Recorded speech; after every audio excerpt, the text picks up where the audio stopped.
Бүгін Семей қаласында Абайдың Қысатай деген туысқандары пәтерінде ән шашу жиын болып жатты. Жиналғандардың арасында Абай, Шұбар, Көкбай, Ысқақ және Мағауиялар болған. Кейіннен Мұхамеджан да келген. Шай ішіліп дастархан жиналғаннан кейін ән жарысы басталады екен. Күнде Абайдың сұрауы бойынша топайкөктер шырқалады. Бір сәтте Мұхамеджан домбырамен Татьянаның хатын жырлай кетті. Бәрі жаңа әнді естіп аң-таң болады. Бұны Абай шығарғанын біліп, бүкіл әншілер осы әнді жазып алғаннан кейін Абайға ризалығын білдіреді. Сосын бір түн бойы осы ән қайталана береді. Осыдан тойда да әртүрлі жиында жырланатын әдетке айналады. Бірде Михайлов әнді Мағауиялар естіп, төбесі көкке жетеді. Абайға қайта-қайта алғыс айтудан шаршамайды.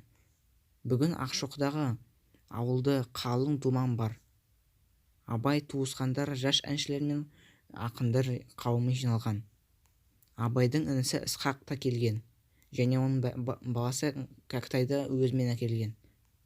Кәкітай Мағауиялармен құрдас, және осы екеуі, Кәкітай мен Мағауия, олар деген айырылмас достар болған. Кешкі тамақ ішілгеннен кейін көрші таныстардың бәрі жиналып ән шашуға келеді. Ұйқы кезіне дейін бәрі ән шырқап, өлең оқып жарысады. Соңында ән айтпаған Абай мен Әйгерім қалған. Ысқақ Әйгерімнен ән айтуын сұрайды. Әйгерім Ерболға ымдап, Ербол лезде домбыраны қолына алып, Татьянаның әнін сала жөнеледі.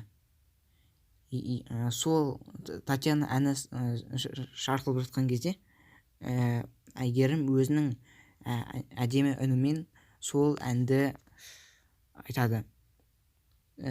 Осыдан кейін сол Әйгерім